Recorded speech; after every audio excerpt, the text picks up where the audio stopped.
Greetings, fellow armchair Imagineers. Blue Dragon 5 here. And Jacob Weil.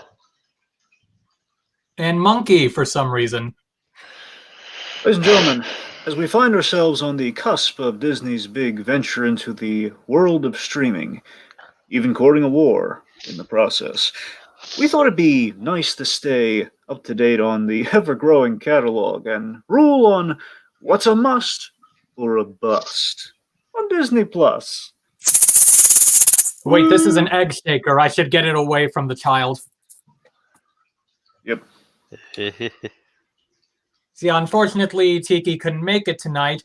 The party line is that he's too offended over the breast armor. I see he sent jokes in his wake, I see, yes. Yes. Right. Anyway, so yeah, we're talking chapter 12 or episode 4 if you want to be all, again, so many titles these days on Mando. Episode 4 season 2 or chapter 12, The Siege. Of the North? No. Part 1. No. Part 1. Which technically which funny enough was directed by Dave Filoni. Yeah. Oh man, you're right, that is weird. Well, we know he has to direct the next one, given who's most likely going to show up. I mean, that one's like... Ooh, don't tell me. Although Right. I've probably guessed. I think the next episode actually is written and directed by Filoni. Which makes sense, given his attachment to that said character we're not going to say, but I think people know. Yes. All right, so guys, overall, how did we feel about this episode? Now, for me, it's like overall. I mean, I think it was like a little step down from last week's episode. I mean, last week's episode was basically a 1-2 punch of like basically everything that makes this series fantastic. This had its moments, yes, but I mean, I wouldn't say it's as good as last week's, but still decent, but still a very good episode nonetheless. Monkey. Yeah, well, aside from having to separate a particular artist from the art, I'll try not to get into that too much, if at all. You're welcome. Yeah, this was a nice episode, a very fine adventure. We get some lore, and it ignites, though I want to go to Galaxy's Edge Fields.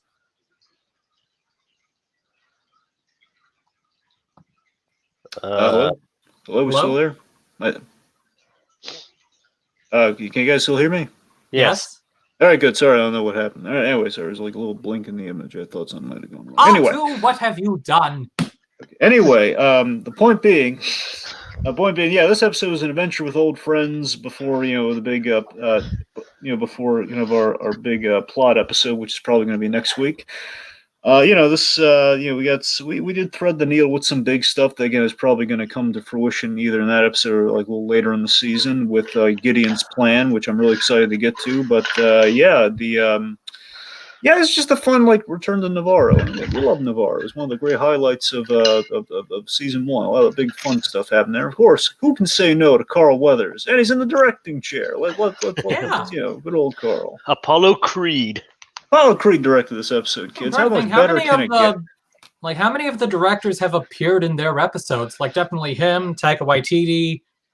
I think that's technically all. I want to say. Well, everyone. Bryce Dallas Howard. Everyone but Bryce. I mean, technically Rick Famuyiwa appeared in one of the episodes he directed last season. Deborah Chow did eventually. Yeah. Deborah Chow also appeared in that episode, but yeah, I'm just talking in episodes they directed. Yeah, but I'm just saying in general, though. I mean, everyone with Bryce Dallas Howard and I guess technically Peyton Reed, if you want to count this season, have appeared in their episodes, which is kind of interesting. They've all kind of somewhat appeared in the series, but those two. It's like Bryce Dallas Howard hasn't appeared. Like I said, if we're talking about directors appearing in their own work with The Mandalorian, then I look forward to the Mandalorian episode directed by Mr. Tommy Wiseau. I did not blast her. I did not. Right. Oh, hi, Moff. Okay. Anyway, if anything, hopefully we can get like a Robert Rodriguez to guest star in his episode. That's awesome, and that is it's supposed to be forthcoming, so that'll be really fun. Yeah, of course, it'd be great. Rodriguez. I wonder if he's going to put his kids in because he usually likes to put them in the things. We kind of need to see that happen. But They might be like maybe they can like be some like miniature aliens in the background. yeah, something. I don't know. Point being that Rodriguez, I'm excited to get to that this season. Anyway, so we return to Navarro. Navarro has kind of gotten a lot more peaceful, kind of less wretched hive, more kind of a kind of a trade place, kind of almost like Trade World from Buzz Lightyear Star Command, if you will, kind of like kind of more like a little eccentric town, like a little school and everything built in there. We're not in the old west town from Tatooine quite yet, but we're getting there. Yeah, thanks to the efforts of Cara Dune, the marshal, and the new marshal of the town, and Grief Karga, who's apparently the magistrate of the entire planet. Yeah. Again, it's kind of nice how he kind of found his way back to being a magistrate in a way. He's kind of the Did his beard get more white? Okay, here's what happened. I double checked. Here's what Jacob, do you want to tell him or should I? I mean, you probably should. I mean, I'm not sure what you're talking about, so you go. Okay, well, yeah. So Carl Weathers, if you notice, and I saw this in the trailers, I was wondering, wait, did I look at? Am I remembering something wrong here? But this episode, I double checked. Okay, I got to confirm it here. So basically, Carl Weathers, he has like kind of a white, kind of a little bit of a white beard going on, if you will, like white kind of like goatee or whatever. Van Dyke, whatever. The one that's not the long one. Point being. Got some white facial hair going on. First season, though, Carl Weathers sported just a mustache, just kind of black mustache. So I guess just in the interim, I don't know if it was like a choice because time has passed, but maybe obviously not that much time has passed though. I don't know if it's just Carl Weathers felt like I want to make him look different. Maybe they just kind of looked at maybe we want to separate him from like our other mustachioed esteemed black actor in the show. Maybe I don't know. Maybe that was it. I don't know. We have a lot more Moff Gideon this season, but otherwise, I think it's just like. Maybe Weathers didn't want to do it or something. But I don't know, it just looks a little different. But old times passed, so it's kind of the middle ground. Okay. Facial hair can grow pretty quickly. So yeah, sure. I'm wondering why they didn't dye it, and I can only see. I guess I forgot that he didn't have a beard in the first season. Yeah, he didn't. And again, like the all white thing, that's what's kind of throwing me off. Like, yeah, that's. I knew there was something different, but I couldn't place it. Anyway, so yeah, I do like the Marshall connectivity with Cara Dune here. We kind of started this season off with the Marshall, and of course we have one of our beloved characters from season 1 coming back as a Marshall. That's kind of cool. When that one thief guy's like, "It's the Marshal," I would have loved it if everyone else was like, "It's the Marshal step in time. It's the Marshal step in time." Like she's kind of like she had a great entrance, by the way. Of course, Cara Dune versus a gang of kind of I think the technical term is like Aqualist, or just for the kids out there, the Ponda Babas, the walrus-looking guys, the whole "You'll Be Dead" guy, the friend of the "You'll Be Dead" guy, which Dr. Evans on. Yeah, I noticed they had blue milk. Wait, is that? Are you talking about the "I don't like you" guy, or the "he doesn't like you"? What did I say? I don't know. It's like you said like. I might be thinking of something. Dead or something. Yeah, well, he says both lines, but you're right, Jacob. It's the whole like "I don't like you either." It's just like "I'll be careful." Oh, you'll be dead. So it's the same guy, but yeah, okay, Dr. Evans on. I was just wondering. It's so weird. That guy's actually a doctor, by the way, because his whole credit is like Dr. Evans on something, or Dr. something Evans on. You mean the actor playing that role? No, I'm saying the character's name is Doctor. That's the game. Okay. It's really weird. Like the Ponda Baba's buddy is a doctor somehow. He doesn't really look like a doctor. Like he's a dentist or something. I don't know. And that was also the one time in the entire series where the lightsabers didn't cauterize the wound. That is true. Maybe the arm can be reattached, though. I mean, but that's right. But that's not the only time there was actual blood. that is also true. You're right. But okay, back to the topic because we only have limited time. So the point being, she takes a whole gang of those guys, which is kind of fun fan service there. But also, she made a little ferret friend, a little space ferret friend. That's kind of cute. A little puppet of a little ferret. Mostly practical effects. Yeah. Which, according to the concept art, at one point breathed fire. Oh, really? That's interesting. Yeah, I know. Yeah, it breathes fire in the concept art. Interesting. Well, maybe that's gonna come back. It's like one of the aliens was handling it or feeding it something and was like breathing fire on it. Wonder if that's gonna come back later. If like they bring this little pet back and breathe fire. Someone on like Twitter or Facebook had a picture of him, and it said it was nice of Jon Favreau to give live action Timon a role in The Mandalorian. Yeah, I kind of did like. I was kind of reminded of One Timon. shot in particular felt very Meerkat. Yeah, I kind of thought of Timon when I saw that. Well, Hakuna Matata. All right.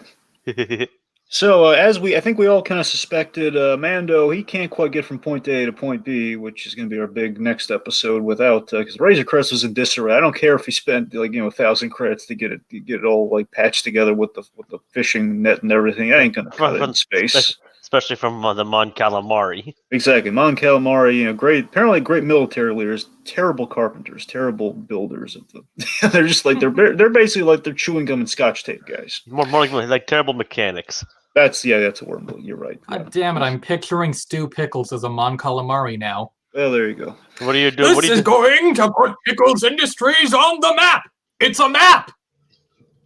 It's like, why are you fixing a ship at 4 a.m? I've lost control of my life. My life can't handle firepower of that magnitude. Okay. All right. So Mando, he gets the Razor Crest fixed up in exchange for taking down a kind of an old Imperial base, which is awesomely built into like a volcano. Which, I mean, how much cooler can you get? It's like a Bond lair. It's cool. Yeah, this place reminded me a lot of that virtual reality Star Wars thing from the Void that used to be in downtown Disney. It actually was also It's also kind of similar to the Vader Immortal thing, which actually technically takes place on Mustafar. Right. Yeah, that was where the Void thing took place as well. But I like going that's around taken the Imperial area with lava and shooting stormtroopers. Flashbacks. Yeah, what is it with the Empire? Like building things with no safety assurances. Like they build it near lava. They build things without handrails. That was Didn't one of my Family favorite Guy lines. joke about the guardrails? I mean, like what? I mean, apparently they don't really care about their employees. Is that really a surprise? I mean, not really, but you'd think they'd try to suffer as little casualties as possible. Bro, they laid off 28,000 Imperial employees. They're more like to let them blow up, but it's tomato. Well, yeah, that.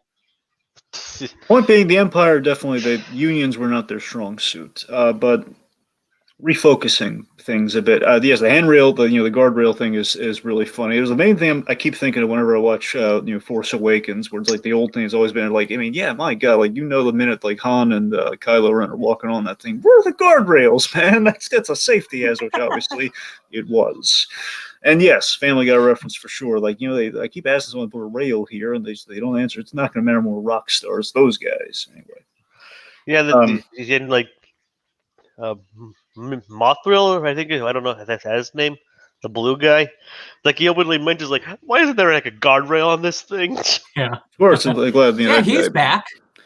Yes, he is. Horatio Sands, I believe the actor's name is. Of course, he was he was our very first episode. Kind of like the guy who brought Life Day into the Mandalorian, which was awesome. Did they know that early on that they were going to bring him back in the second season? Or?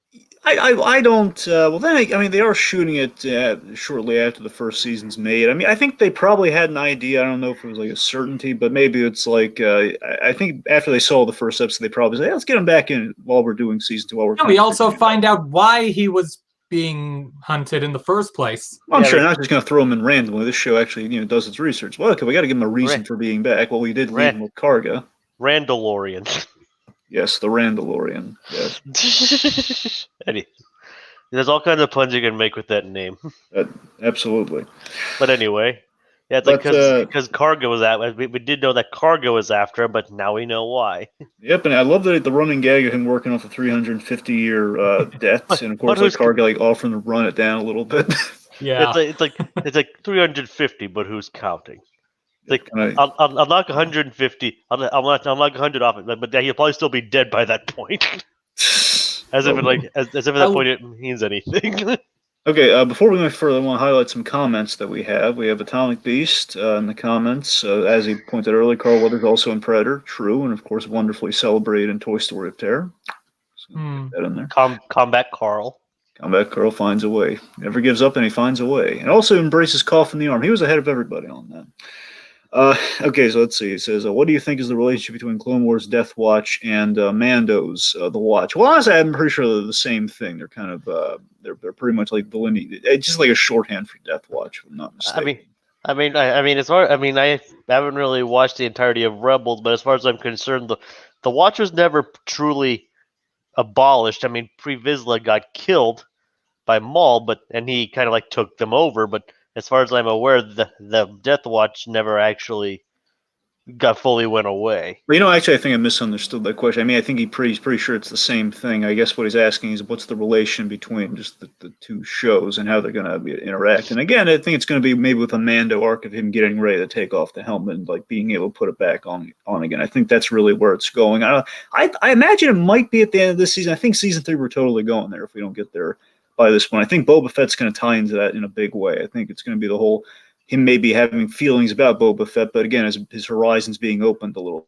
But it's going to be kind of an interesting conflict with Mando being a little bit more enlightened, going up against Boba Fett, who's kind of just using the guise of he's an adopted Mandalorian. He's adopted the gimmick, and we don't know anything about Boba Fett truly. I mean, in terms of what's been confirmed on the screen outside of his origins and his ties to his father, we don't really know anything about like how he feels about the Mando culture. Outside, he looks awesome in the armor. So that's the kind of stuff that's going to be interesting once Boba Fett gets back in the picture, or if he does, or if he gets a spin-off or something. Which I mean, only time will tell. Probably by the end of the season, if I'm a betting man. And technically, since the Mando is actually an adopted Mandalorian, it's a creed, not a race. Again, that's yes, and that's going to be really interesting as well. So I don't know what either of those watches are. but technically, I'm just gonna be silly and guess it's that Ben Stiller movie about aliens that I never saw. Close but no cigar. All right. I don't smoke. Good. And technically, by that logic, that also makes the child a Mandalorian. Yes. Technically. Speaking of the child, let's talk about let's talk about some Baby Yoda shenanigans. So Baby Yoda was awesome in this episode, wasn't he? Yep, it's Baby Yoda in school.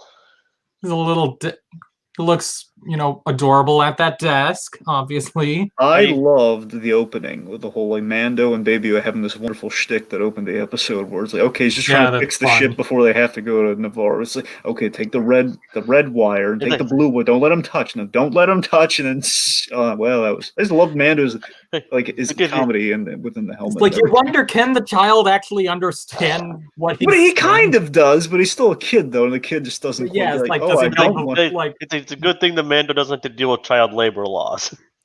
Yeah, it's lucky of him to have someone who could fit through there to even attempt at the wires. Exactly. Yep. I just love that Mando gave it a shot. He was close. I love how close and simple it was. And the baby seemed willing and unharmed for the whole experience. So he seems perfectly fine. I mean, we've seen Yoda take we've seen a grown Yoda just take a bunch of the Emperor's electrical blast. He'll be fine.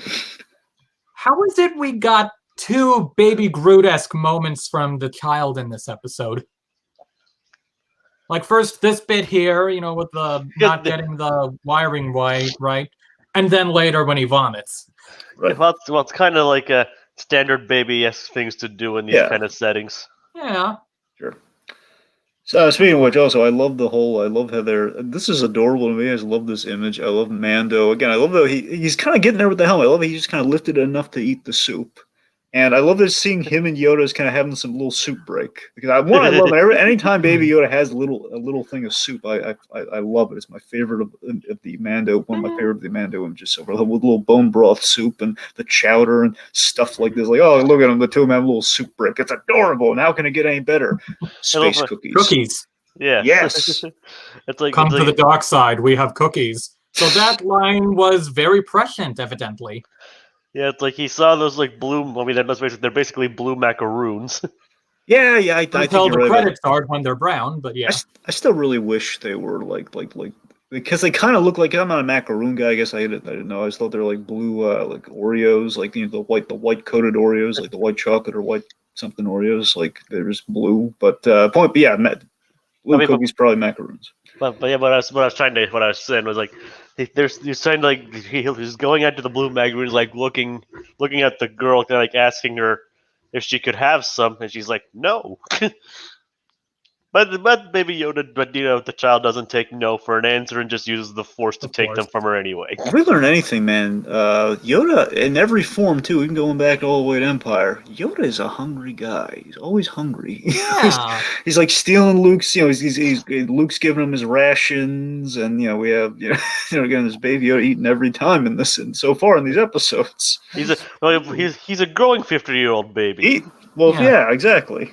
Did it feel kind of like we spent a lot of time in the school even though it didn't really go anywhere? Well, it's not. It's just to get the cookies. That's all the time. I'm totally cool with that. It just felt like it maybe took longer than it needed to take.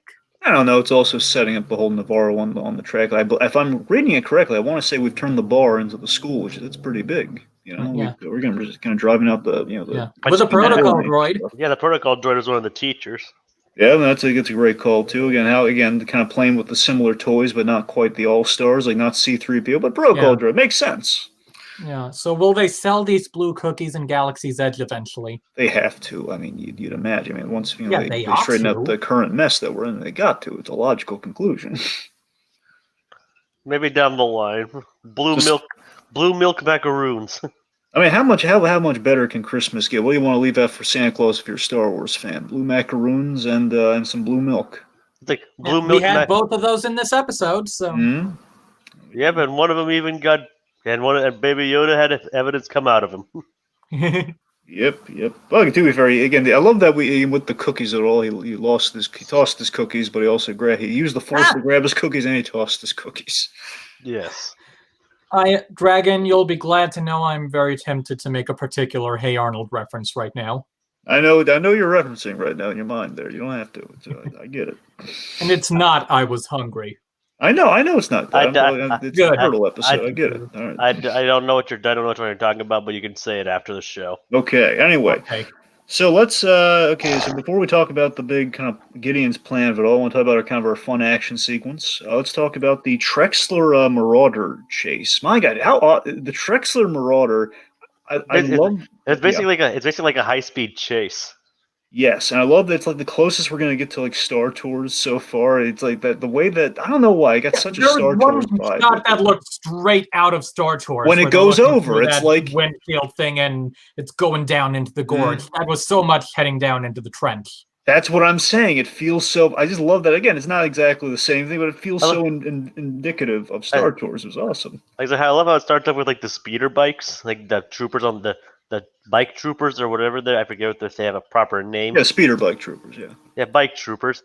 It's like how they're chasing after it. Kind of was like a high speed chase almost. But of course, I love the stormtroopers. Didn't quite think it through. So again, going down the rocky terrain, two of them just killed themselves or fell off their bikes, and you just have the one that survived. I didn't even look behind him like what. So here's what I thought was genius with this sequence, and I think Carl does an excellent job directing this because it didn't feel like it was going on like, oh, we have to work in to chase one. No, the things got really great once the TIE fighters. Because I was wondering, I saw initially I was the sap saying I see those TIE fighters going off like, oh boy, TIE fighters. Oh no, they're just heading home. They're getting off the base. Like, oh no, they found Karga and the gang, and we saw what one the troopers go. I mean, the TIE fighters flying against the lava was such a cool shot though. It was, and I love just the fact that we saw what one TIE fighter could do in the first season. That was epic of like a small proportion. So one TIE fighter going up against Mando was a huge event. So being back on Navarro, how we make it more intimidating? 4 TIE fighters, like oh god. Well, keep in mind the TIE fighter was piloted by Gideon in that episode though. That is also true, but I'm just saying numbers-wise, too. I mean, yes, Gideon was a lot of the dramatic heft, but still, it's like our guys here going up against 4 TIE fighters, and again, you think they took out one, and like, oh god, what are they going to do? And then we have this glorious moment where the Razor Crest is all brand spanking new, comes in, saves the day. It's like it's back, baby.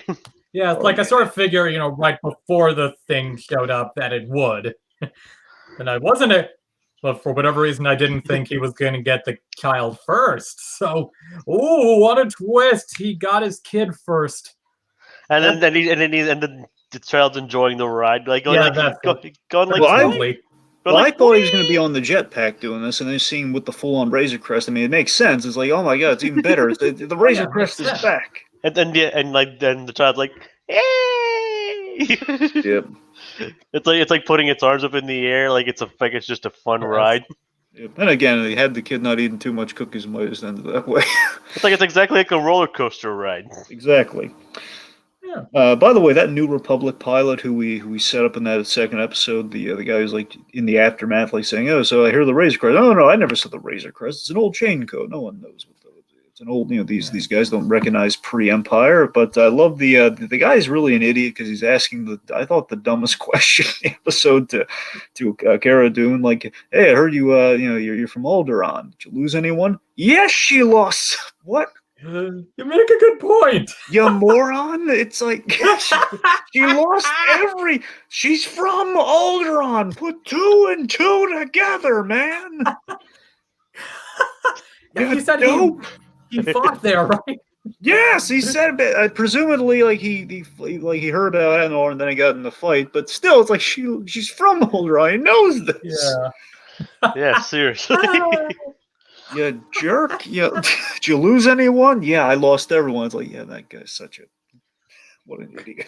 I mean, He's at least- also the guy who just kind of left Mando there for like 2 episodes ago. It's kind of this guy's not all there. Yeah, it was like I missed during that second episode. I missed what exactly the X-wing guy's deal was with Mando. So It was like Oh no, it's Yeah. that Mando. You go tell him, Jacob. Mando basically had some outstanding warrants, but they basically Okay. let him go to extenuating circumstances within the episode itself. yeah. It was like Okay, an old so West thing. my- Like, you have So my first impression of that episode being, then why did we do any of this? Is still standing. Anyhow. So, right. but Mando learns that Moff Gideon's alive. Yeah. That's big. He's like, Nice. he's like, wait, if Gideon's alive, then definitely adds like a bit more of a rush to Mando's plan. It was a nice economized way of alerting Mando that Gideon was alive in a way it didn't feel like, okay, now he's just gonna have to run in with Gideon. Well, no, we can, again, because I think the seeds were there because he wasn't quite in that control room when Gideon was there, and there's a hologram. Basically we were talking about who had the dark saber, and Mando has not seen him with the dark saber. So only we, the audience, know that he had the dark saber. Now Death Watch not Death Watch. Now you are good. Bo-Katan and her Mandos know About the dark saber. That's what. Ooh. It's like we knew that Gideon survived based on the final shot of season 8. Yeah. Obviously. You mean the final shot where we saw that he survived? Is how we figured out he survived? Well, yeah, that's Sorry. Well, and then like then Bo-Katan asked if he does he have the saber? Technically not using a name, so who does Mando probably doesn't even know who she's talking about. And so this must be an old recording. Gideon's dead. This was recorded 3 days ago. Okay, so here's our big here's something everyone's speculating about, and here's kind of our big reveals of the episode. We're getting to the big meat of it all here. So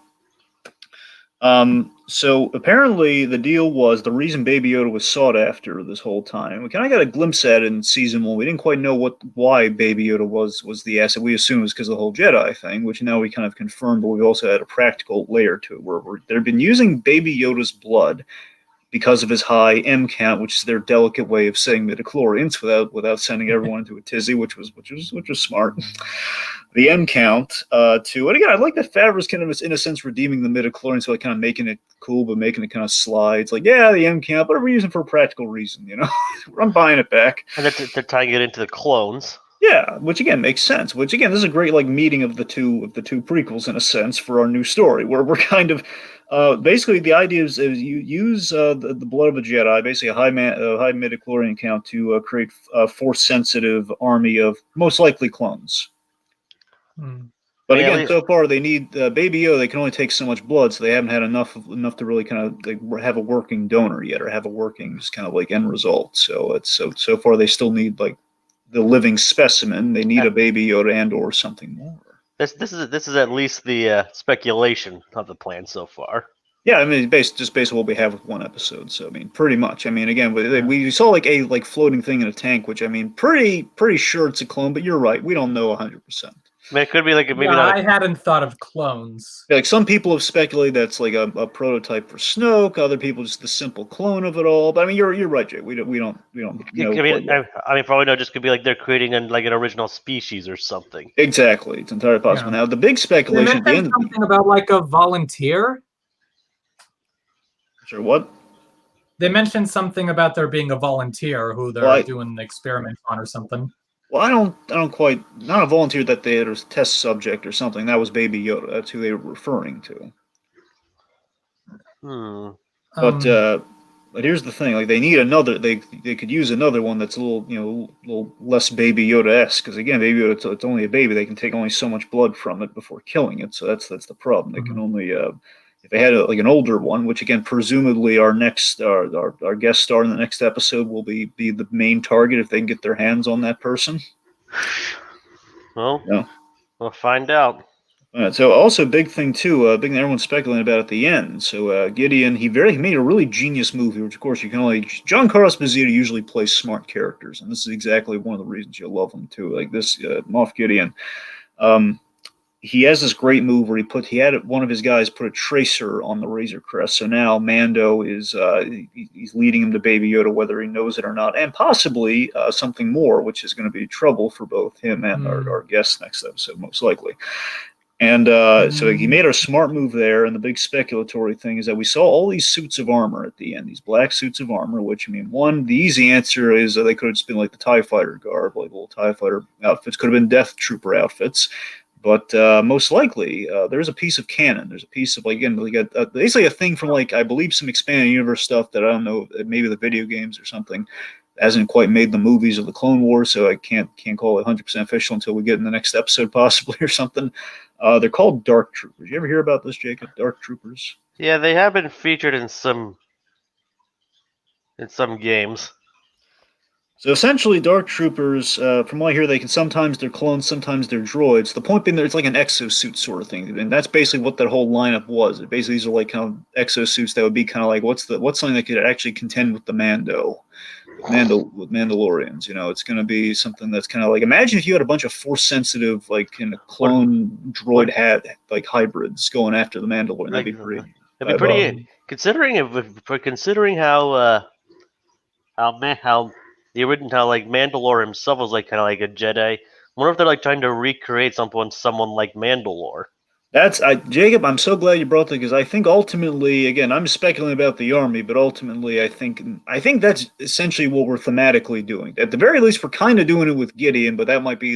I don't know if Gideon maybe he's planning on doing that to himself. I'm not sure because again, he does hold the darksaber, and the whole darksaber thing's the symbol of that whole idea. And as far as we know, Gideon does not have the Force. No. I mean, he's probably he might given his little darksaber thing, he might respect the Force though. So again, he might have an interest in the Force, but he does not have the Force. I mean, probably from what we can tell, he doesn't really need it. Exactly, certainly. So that's going to be interesting. So the point being, there's a design there with this whole midichlorian thing, basically making a force sensitive something or other, whether it ties into this army or we're just going to see that army that may or may not be Dark Troopers later. Point being, he's got a trick up his sleeve, and he's got a design on the next episode. Most likely, his big plan is going to be moved forward yet again. So again, I like having building our plot of Gideon as each episode progressively a step further and further, like these little bits. So it's been quite nice. Also, big old Star Destroyer homage to episode 4. A lot of fun episode 4 now. Yeah, when that thing came in, it was like the sort of pronged thing at the front. At first, I was like, "Wait, is that the Falcon?" Evidently not.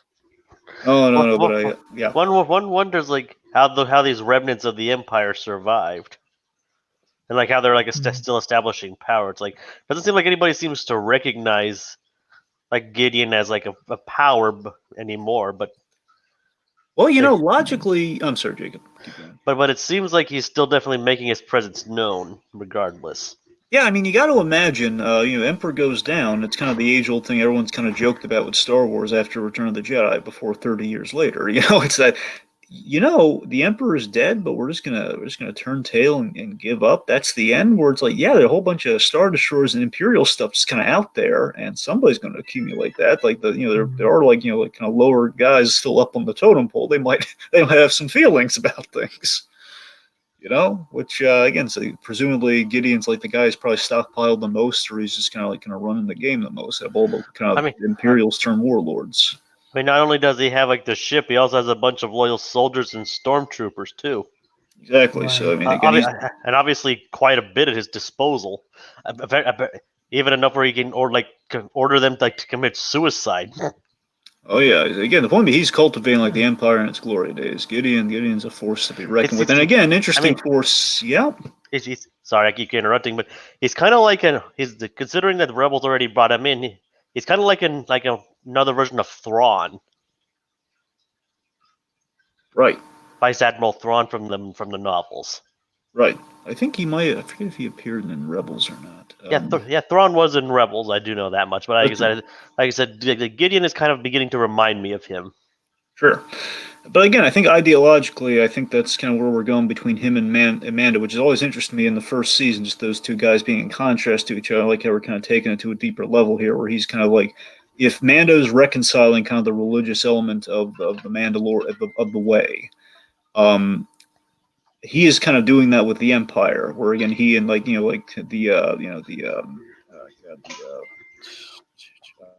filmmaker from the guy who wanted the child in the first season, the Werner Herzog. Yes, Herzog. Thank you. Werner Herzog, yeah, basically kind of what he was very much kind of speaking that way again per kind of presumably Gideon's worldview. So yeah, it seems really kind of be an interesting parallel we continue to build between Mando and Gideon. So we'll see if that takes. All right, guys, anything you want to say and wrap up here? We covered all the big points. That great little comic relief moment where what's his name, blue guy pushes the dead sergeant off the panel. He's like, "Pardon me." That's a good moment. That's a good laugh. Was that my speeder? So yeah, but again, I hope he gets to keep that awesome, the awesome Trexler Marauder thing, like his old Star Tours-esque vehicle. Would be awesome. And maybe they took some time off his sentence for it. Yeah, sure. Right. Yeah. All right. I mean, like I said, it was a fun episode. Not as good as last week's, but still the season's keeping up at a good momentum so far. Last week was pretty top tier. This is really cool though. But yeah, I'm in agreement with you, Jacob. Okay, Monkey. Anything else before we wrap up this puppy? Not that I can think of. All right. That'll do it for this. That'll do it for us this week as we holster our remotes till the next installment calls for the draw. Mano y mano, just Plus and Us. Hey baby, pass the blue cookies. Do the magic cookie